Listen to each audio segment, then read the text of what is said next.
Hey YouTube, how's it going?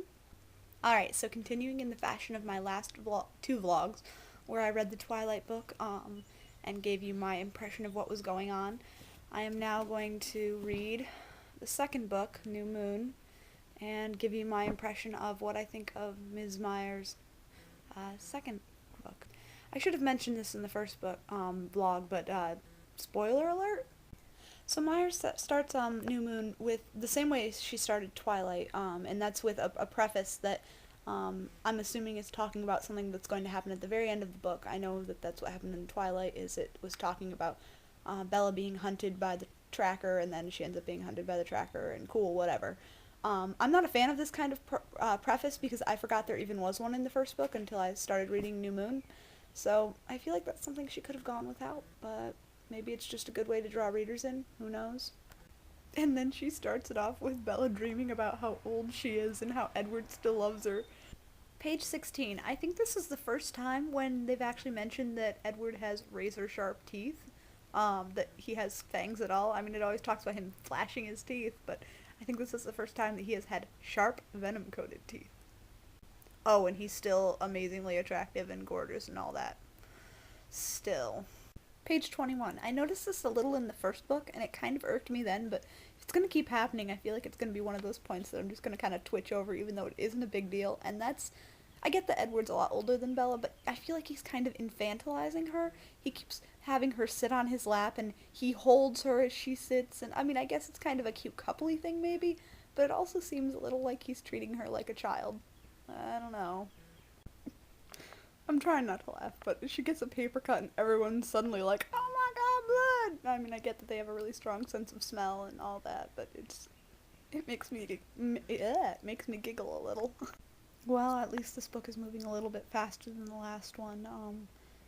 Edward I'm on page 62, and he's, like, ignoring Bella and all this stuff, so I'm glad that these kids know how to deal with, their emotions and all that. It's a good thing. Page 70, Edward tells Bella that he's leaving her. Oh no! I mean, I get that she's kind of like, sad about the fact that her love left her, but then she just wanders off into the woods and gets lost. I feel like, especially for her, that's kind of a silly thing to do, but...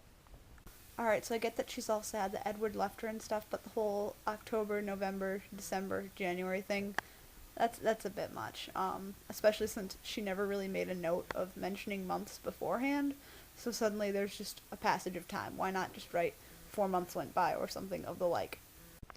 Good God, the self-pity is boring. It just keeps going and going and going.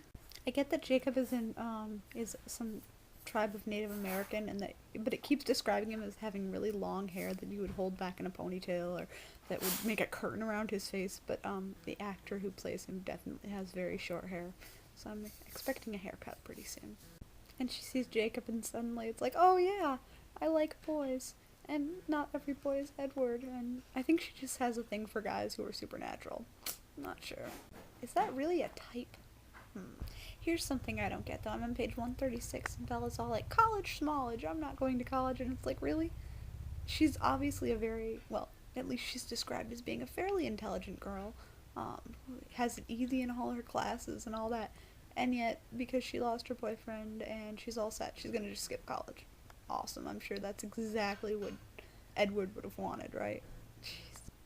Alright, so I know that there are, 2 different teams, quote-unquote, of people who read these books, Team Edward and Team Jacob, and I'm beginning to see Team Jacob's point of view. Yeah, Edward is perfect, and everything he does is fantastic and all that, but Jacob makes her happy and not uncomfortable without trying.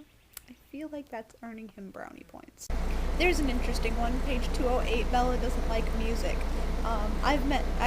I think it's probably because of the CD that Edward made her or whatever. I've met one person in my life who didn't like music, and I didn't like him, so it's just weird. The idea that someone doesn't like music, how can you not like music? But, well. Alright, I'm on page 219, and I'm just wallowing in melodrama. I'd been broken beyond repair. She keeps going on and on about how she's an empty house, and she's slowly getting fixed, but she'll never be the same. It's like, okay, I get it. melodrama. Jacob has been sick and they're blaming Mono and he's burning up and I wonder what could have happened. I guess maybe, my guess is he wasn't a werewolf before. Also, this bear is probably not a bear at all. I think I could have guessed that from the first time they mentioned that it was a bear that was bigger than a bear and not a black bear, but not a grizzly bear. I knew it! It's not a bear, it's a wolf! Probably a werewolf. Is it Jacob? Aww, he's protecting Bella. So much repetition! In the last book it was all about how hot Edward was, and in this book it's all about the hole in her stomach and in her chest. Oh my gosh, talk about something else, please! So much for Team Jacob playing off the fact that Jacob is a happy guy. Now he's emo Jacob. Page 294. Bella's got a point here. She's talking about how really does it make sense to have vampires and werewolves in the same little tiny town in Washington? I mean, what's next? Fairies? Gnomes? Dwarves? Elves? Really? Damn, this girl forms relationships early. She's in love with Edward after knowing him for like a month and a half, and Jacob is her best friend and the only person she's ever been able to relate to after really knowing him for like a month. I mean, yeah, she knew him as a kid, but she didn't even remember him. Kinda ridiculous. Ugh, it was getting noisy. I had to move where I was reading. So it sounds like the werewolves killed Laurent and they're going after Victoria and they're gonna try to kill her, and everyone knows that Bella knows that they're werewolves, even though it was kind of obvious and it took her a damn long time to figure it out, but... And again with the hole, and the edges of the hole, and having to hold herself together. Holy cow.